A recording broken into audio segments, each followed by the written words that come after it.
What's going on YouTube? It's your boy XL.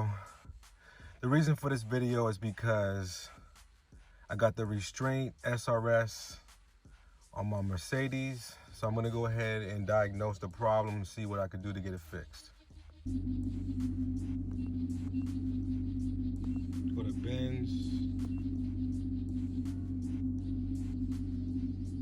Check the first one. And then we're gonna go down to S-Class.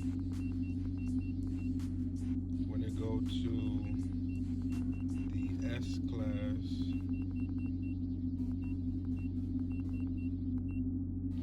We're gonna do, let's see, this one here. Because my vehicle is within that year range, okay? You can try either or, but I'm gonna go with this one here. I'm gonna go gas, left-hand steering, and we're looking at a S430.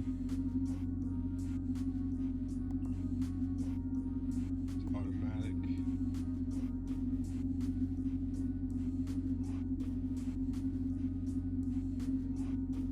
And what it's doing is running through the system to read the diagnostic. We're gonna go over to supplemental inflate because it says SRS on the odometer reading there. And we're gonna go ahead and select that one. We're gonna read the fault code. Boom. Right here it says the resistance valve of the ignition circuit containing component R46/1 front passenger buckle ETR squib is too high. Okay, so now they're saying that the buckle possibly could be the issue, which right here, if you take a look, right here, sometimes things get jammed in there and it can cause an error code, and there's ways of getting that taken care of so it does work properly. They also have, there's 1 out of 3, so they have 2 out of 3. Fault in communication with the component B48 passenger seat occupied child seat recognition. There's a cable fault. That could be the other thing, B48. The third thing they're saying is possible the resistance valve in the ignition circuit containing component R-12-3/3 driver airbag ignition squib is too high stored. So that's a code in there. So this is 9103, that's the code right here. That way you can tell exactly what's going on. Here's the code for each of these right here. I already diagnosed the problem, so I know what exactly is going on. And I'm gonna show you what's going on and how to fix it. Because if you have the same issue, this will help you out a lot. First thing we're gonna do is disconnect the battery. And pretty much now that we're back in the vehicle, we got the battery disconnected, so there's no power going to the car.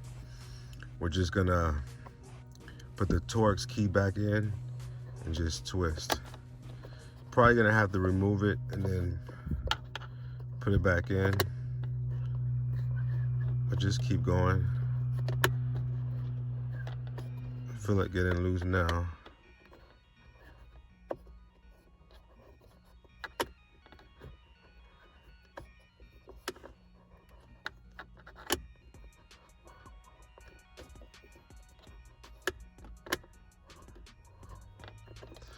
All right.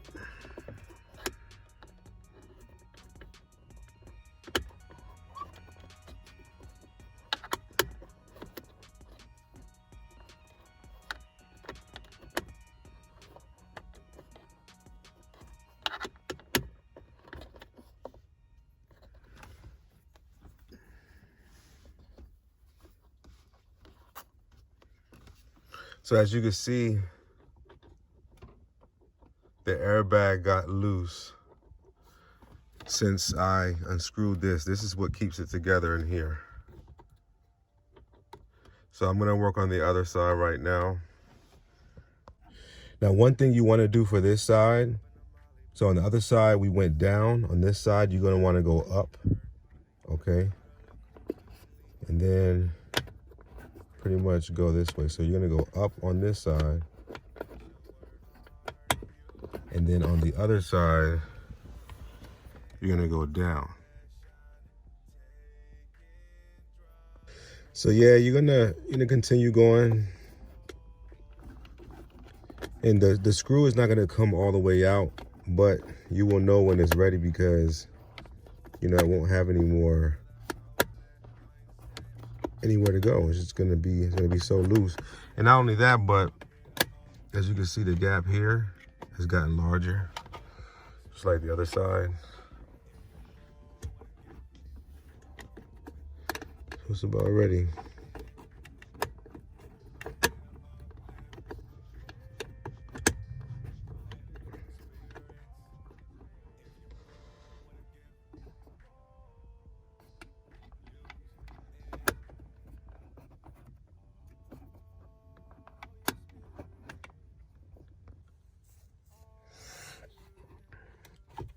Let's just see that? I think this side has to be loosened a little bit more. This side's ready to go. Ready. Just gotta come back to this one, then this side.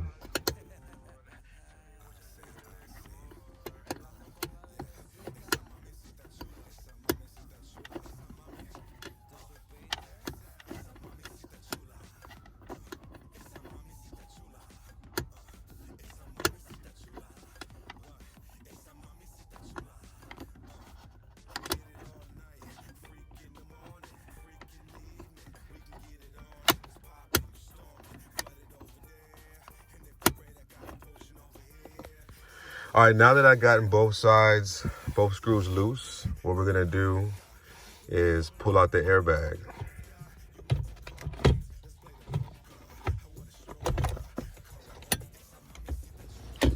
Like so, and there's the Clockspring. Right up in here. We're gonna need to disconnect these cords up in here. There is these wires. There's the yellow one and the black one right there. We're probably gonna use like a flathead or something like that to disconnect those wires there. All right, so I got the airbag out. It was two wires from the Clockspring right here. This is the Clockspring, is all the way in there. We're gonna have to take this off to remove the steering wheel to get to the Clockspring, because the Clockspring is inside. All right, so it's two wires pretty much. You pull this one out from here, and then this one is from here. All right, there's the Clockspring in there. You have to remove this here. I believe that's a 10mm, but we're gonna go to the tools and see which one fit. All right, so next thing you wanna do is take your 10mm Allen. Looks like this. I got the extended arm so that way I can reach up in here. Just kinda wanna go ahead and take that, unscrew this, and remove the steering wheel. You're probably gonna need some hands because, when you twist this, it's gonna start moving the steering wheel. You can try to use your knees as well, or somebody can hold it for you. That way it keeps it, a little bit stable. All right, now before we take off the actual steering wheel, what we're gonna do is take off these screws here. In order to remove this piece here to get to that. All right, so I'm gonna begin by unscrewing these here.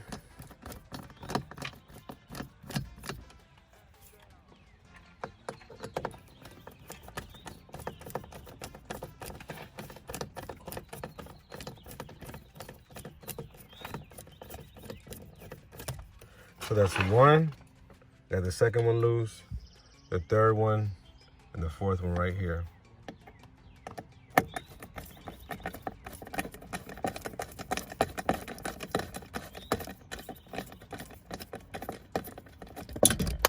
All right, so now that we got all 4 screws out, what we're gonna do is remove this plate right here.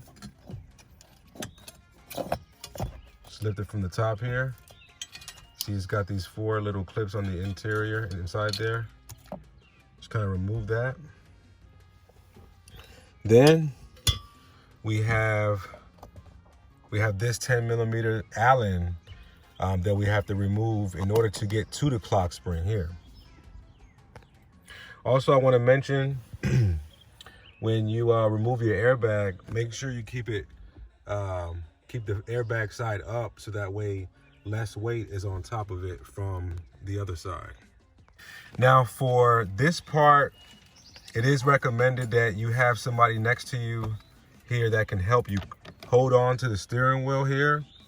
So that way when you twist the Allen, basically it won't cause the steering wheel to go with it.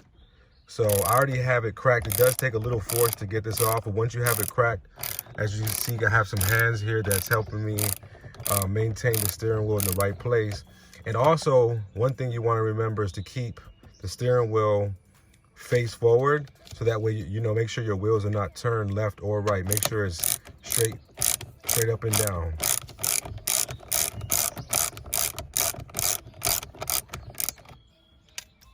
All right, now that I've got the bolt off, let me show you what it looks like here. And this thing was on there pretty tight, so like I said, use another couple hands if you can to hold the steering wheel in place. Then what you go ahead and do is remove the steering wheel from the vehicle by pulling on it, just like that. Put this to the side here, and there is the clock spring. All right, so make sure when you remove the clock spring, if you can see here, there's an arrow pointing directly down, and this keeps the steering wheel in place. Pretty much, you want to make sure that you don't turn this any type of way. You got to make sure that it pretty much aligns with it up and down with this arrow here. You know, you don't want to have it off to the side, because then you're going to get error codes, and then when you drive, it might not drive properly. All right, so now I have the new clock spring. I'm gonna line it up exactly the way this one is and hook everything back up the way it was.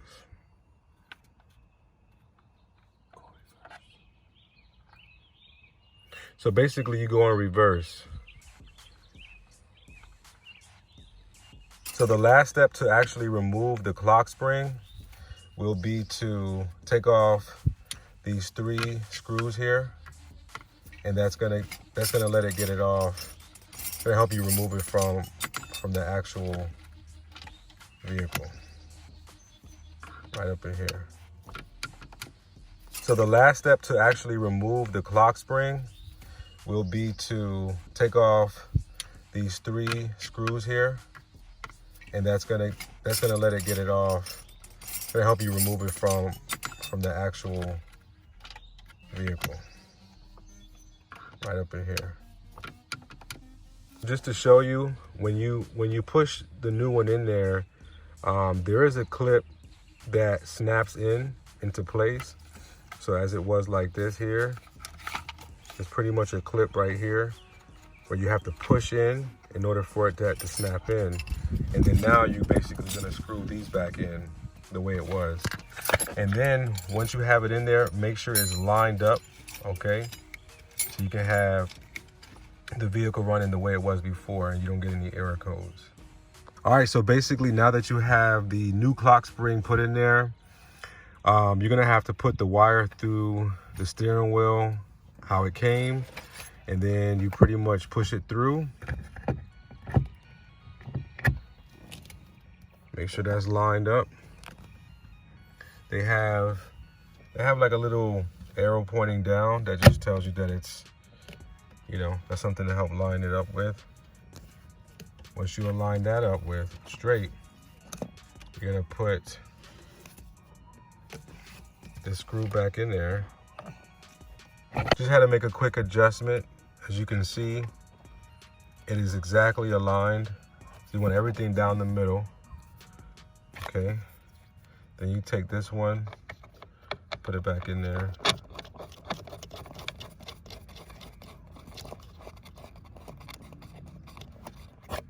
Put that bolt back in there with the 10mm. And now I got the steering wheel back on.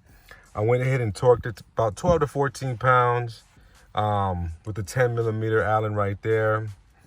Now this goes right there, okay? We're gonna put that back in right now. So now that we have the piece in, what we're gonna do is screw back on all four here. Get a nice little torque back on there.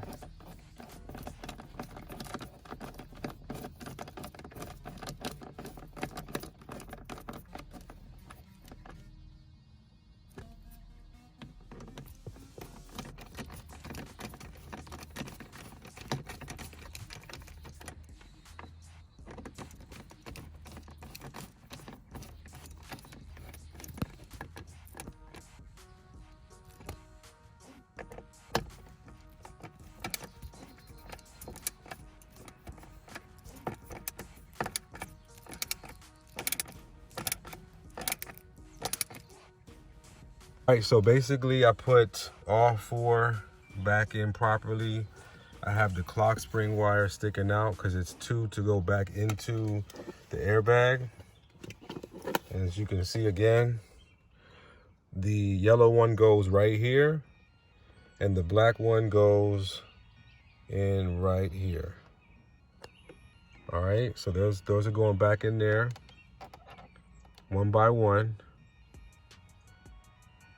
And if you look right here too, these screws right here are the ones that you unscrewed initially behind the steering wheel. All right, so now we have the yellow and the black wire back in the way it's supposed to go.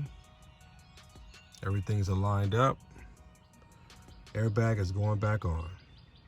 All right, we have everything basically screwed in from the back here.